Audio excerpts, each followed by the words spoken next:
And if you have any further questions, we've got our website where you can go and navigate and try and see where you fit in and how you can derive more value.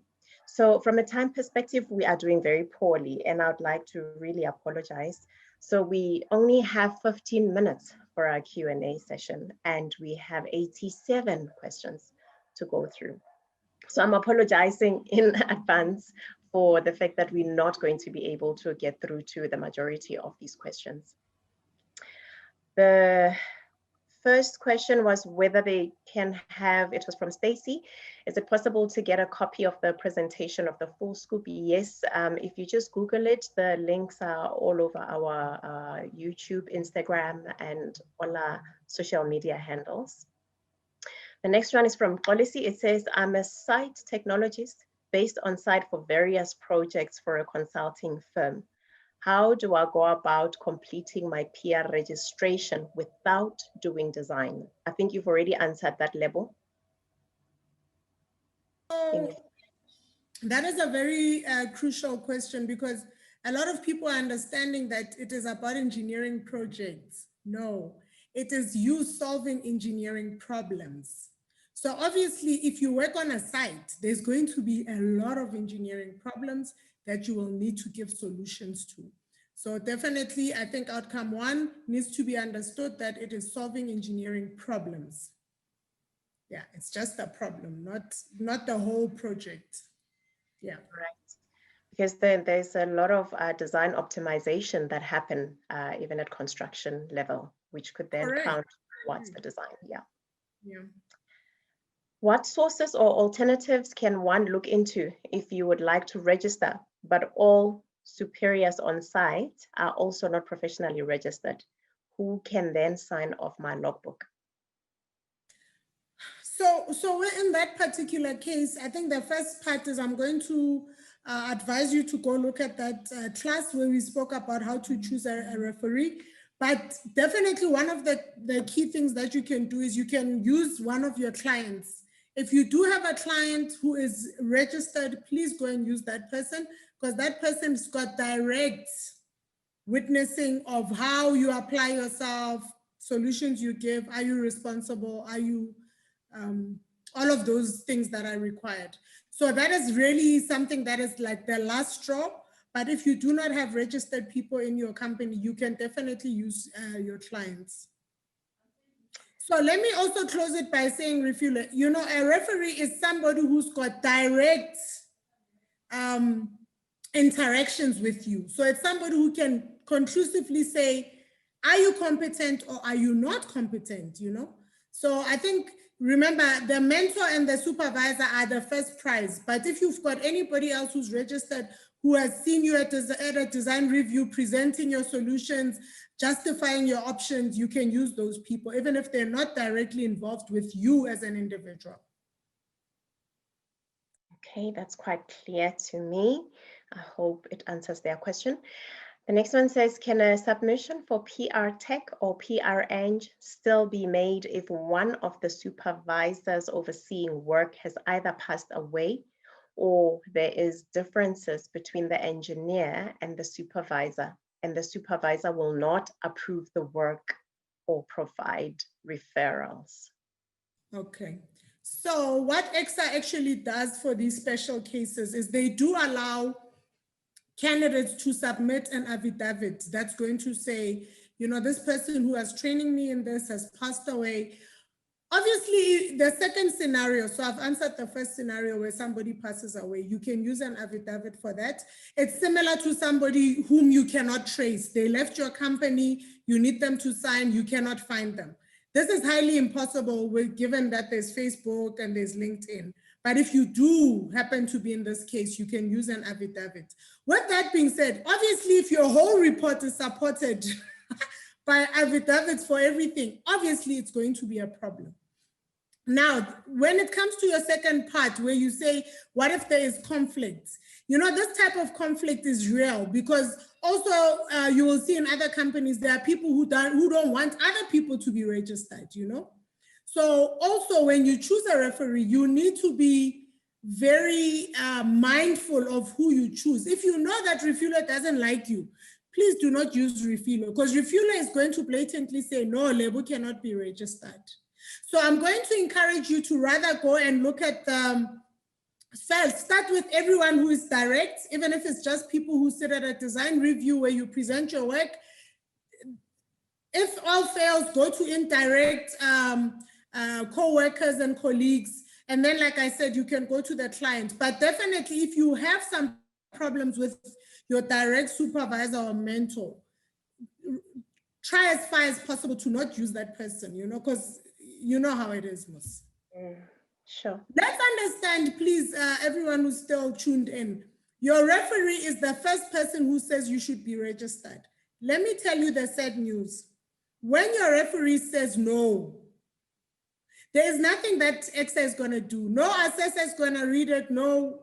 If your referees say, no, refueler is not ready, they're not going to read it. And I think that's something that a lot of people don't understand. So when you choose your referee, you have to choose the people that you know, you have serviced them well, you have shown off your best, you put your best foot forward. There's no other way to bypass that one. Sure. Thank you. It's quite sad, and I'm hoping everyone who is on this call will never have that attitude towards not wanting other people to register. Because as I said, we do have a skills shortage, and if we don't look after our pipeline, it's going to become a problem. Refule, I know we're out of time, but I don't think anyone who's still tuned in will have a problem with spending like maybe 10 more minutes. What I need to also give comfort to the listeners is, you know, actually, if, say, for example, you've got 4 referees and there's one person who clearly has an issue that is not backed up by the other 3, normally a person like that will make it through. I mean, back when I was chairperson of vice chair, we used to actually call to try and understand what is the problem, because the other 3 are positive and you are the only one who's off the tangent. So I want you guys to also know that if somebody blatantly has an attitude, you've written the report, it's good, assessors see it good, your other referees are seeing it good, you will get registered. It's not to say, the problem comes when all 4 say no. Yeah. So I think for the purpose of, I need to say this also, because if you don't use your mentor and you don't use your manager, it also sends a red flag. Why are you avoiding the person who's going to be promoting you? PR means you're going to get more money, you're going to get more responsibility. So also avoiding them does send a signal that is not nice. But I wanted you guys to know that there is other ways that moderators can, you know, filter this. It's actually quite visible if somebody has a dark heart, you know, very visible. Thanks for that. We have an international question. I'm registered civil engineer with Corin in Nigeria. Please, what are the requirements to become registered with ECSA and Saisi? Maybe you can do the ECSA part quickly and then Patty can do the Saisi part. Yeah, I think just a starting point is that ECSA is a statutory body. They regulate the profession. Saisi is a voluntary association, so they support the different disciplines. So with regards to you being registered in Nigeria, one thing that I can say for sure now, currently, is that South Africa is the only country that is a member of the international alliances. So in this case of this question, you will need to undergo an educational evaluation to first check if your qualification is equivalent to qualifications in South Africa. Once you have cleared that, obviously competence is, you know, we've gone through the 11 outcomes. So once your education is accredited, you can proceed with the process, the normal as somebody who studied at VET, somebody who studied at UCT. So unfortunately for this particular candidate, they're not going to have the luxury of the international alliance. Remember, international alliance is the accords. Anybody who studies under the accords is going to be seen the same as somebody who studied at VET, somebody who studied at UCT. I hope that helps. So in Africa, there is no other country that is currently a member of the accords, unfortunately. I think Botswana is the closest one to becoming a member. Besides that, and remember, guys, if you studied before a particular period, if the country wasn't an accord at the time you studied, the accords are not going to help you. Education evaluation, sir. Thank you so much. And Patty, from a Saisi perspective? Oh, if you want to become a Saisi member, you're welcome as long as you're a civil engineer. Then you can go to the website and there's a process on how you can become a member. Okay, thank you. I see Priska joined us. Welcome, Priska. You can scroll through the questions and then I'll do the next one and then you can take over the next question. Okay. This one is from Neelam. She says, hi level, I'm a civil engineer and currently do not have site experience and am thus hesitant to start writing up. I've heard that you do not need site experience to register. However, many people I know have been asked questions related to site work during the ECSA interview. Okay, so in that case, it's going to depend if this person was in the legacy system or the new registration system. In the legacy system, remember even Refule said they used to write an essay. By the way, Refule, civil were the only people that wrote an essay. It wasn't everyone. Really? Yeah. So in the current system, the mechanicals are the only ones that have an additional requirement because they have to do a full design, a full mechanical design. But with regards to site activities, I wish we had time to really look at the outcomes because outcome says, 4 says managing an engineering activity. So we are moving from projects to activities. Let us understand that managing an engineering activity is just that. It could be timesheets for people working on a project. It could be you being a design leader for a multidisciplinary project. It is an engineering activity. It is not, so please go and look at the 11 outcomes and specifically look at outcome 4. Outcome 4 says managing an engineering activity. It is not going to site. And then with that being said, when you talk about going to site, it's going to benefit you when you talk about things like outcome 6, where they ask you about impact of engineering activities to the environment, to the society, and those type of things. What you can do is you can totally go and take an environmental impact assessment report that is done on your project. Read that report. What ECSA wants is for you to understand that activities that engineers do have impact to the, normally they call it the public, but the public is the people in the environment. So I always say to people, some of the outcomes, you can actually read a book just to understand what the outcome is about. Even in terms of the level of responsibility, you will see some of them is level C. Level C means I have an understanding that if I put up a power line, I'm going to impact visual. I'm going to, when I construct, I'm going to create dust. So it is not the case that if you do not go to site and witness people building the power line, you cannot get registered. No, ma'am. Okay. So then I'm saying those people that actually get to manage a project, all they're doing is they're exceeding the expectation of outcome 4. Yeah, so it's an engineering activity. It doesn't matter. It has to just be an engineering activity. Okay. Refule, I think it's important to say this because in the legacy system, there was more focused on projects. Projects, that's correct. Yes. That's and correct. Then in the new registration, it's engineering problem and it's engineering activity. Yeah. So whatever activity, whether there's an emergency, you go and manage that emergency, it's an activity. That is adequate, ma'am. But also, I think if I'm you, I will make an effort to go there and just see.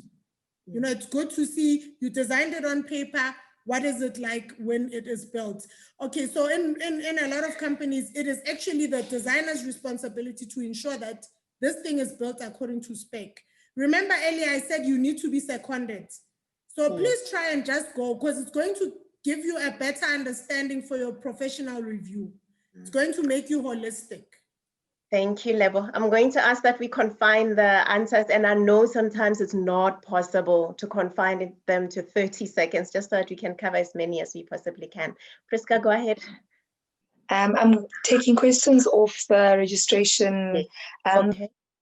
So there's a question here about moving from having a BTech in water and registering as a structural engineer. this person wants to know if you can actually do that, if you're practicing as a structural engineer, but you're qualified as a water, under a BTEC for water. 100%. What you do in industry and what you do in university, two different things. So what the code of conduct says is you need to ensure that you are competent before you do the work. So the candidate must get training, must get experience. By the time they do it, they are competent, meaning they can give safe solutions. So the answer is yes. And you can have as many areas of competence as you wish, as long as you're competent. Thanks, Lebo. There are quite a number of questions around CPD points for this webinar. We don't have any CPD points for this one. Priska, do you have another question? There's another one here on repetitive work. She wants to know if she's able to register as a professional with repetitive work. She does the same thing, solving the same problems with very little changes on site. Yeah. Okay, so that particular individual is doing what a technician is supposed to be doing, because technicians solve clearly defined problems. And the easier way to explain them, it's routine, nothing is unknown, everything is clearly defined. You just ensure that the activity happens according to the spec or the instruction. However, if this candidate is an engineer, they will not be able to register because engineers solve complex engineering problems. Technologists solve broadly defined. So meaning to say they work with a particular technology, but some of the aspects are not defined. So they need to investigate, they need to analyze. So in this case, I will guess that the candidate is actually a technician. Then my answer to them is there's nothing wrong with that work because technicians do clearly defined problems. Thanks for that. Let me see. Itumeleng says, does Saisi have structures in all provinces? That would be for you, Patty.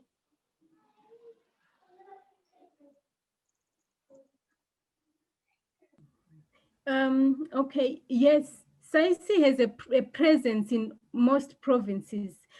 However, we are trying to revive some of the areas because you see some of the people are old, those who were active. As you said in the statistics, 75% of the civil engineers are white people, white men. So as they grow older, some of the branches became dormant, but we're in the process of reviving all those branches. So please, if you can visit our website, you can see which branches are still in existence and you can belong to those branches.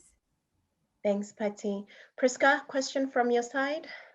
Before we take the other question, I think it's important to say to our listeners, the VAs take all categories. It's not just engineers. Yes. Because it's called civil engineers, electrical, but actually it's for engineers, technologists, technicians. Yes, It's yes. important. That's a good point. To understand that, yeah, it's just the name. Okay, that's a good point. I'm going to merge two questions. Because they're both asking more or less the same thing. The first one, he's saying he submitted on the 11th of September. His information was captured on the 18th. He wants to know, will they still have an appraisal interview this year? The second one is also with regards to appraisal interviews. He wants to know if during his presentation he can give a project background or he needs to go straight to demonstrating how he met the 11 outcomes. Okay, so if you are called for an EA interview, which is the Experience Appraisal interview, right? Literally, the assessors are going to be driving what you need to respond to. They're going to ask you specific questions. If you are going for a professional review, you have to prepare evidence for all 11 outcomes. Then my advice to you is do not go and share too much about the project background because you only have 15 minutes to give evidence for all 11 outcomes. So I always say to guys, focus on the complexity of the problems you solved and your level of responsibility. Complexity is the number one. You have to show off that the work is complex. I'm talking now for engineers. But this applies to everyone. Everyone has to make a 15-minute presentation that addresses all the 11 outcomes. Don't focus on the project details because there are project managers for that. You focus on the engineering problems that you solved. Your exact contribution. Does that answer both questions, Priska? Yes. About okay, so somebody asked about the experience appraisal. Okay, so what everybody needs to be understanding at this point, and it's a little bit of a problem. So when your report gets assessed, they're going to appoint 4 assessors. So normally what happens is you can find somebody responds after a week, somebody after a month, somebody after 3 months. So it's very difficult to like say to someone, will it be done this year or not? Because the moderator can only finalize the report when all 4 assessors have responded. What ECSA does is that they do limit the time that an assessor can take to respond back. So if the assessor doesn't respond within, it's just that I don't know the exact period, because guys, I need to say I don't work at ECSA, I'm just a volunteer. But I know when I used to do interviews and assessing, there is a period that if they say 4 weeks, if the assessor doesn't, they're gonna appoint another assessor. But please pay attention, you see the new assessor also needs 4 weeks. So normally that's where the delay comes from. Some of the people are fortunate, they get assessed and then in 2 weeks it's back. The report is back. It all just depends on how quickly the assessors do it. So I can't answer the question directly. You gave a fair enough answer to that. Thank you so much. Unfortunately, we're going to have to cut the Q&A session here, and I'd like to thank everyone who's decided to stay on despite us going over time. Thank you so much for indulging us and giving us an extra 10 to 15 minutes.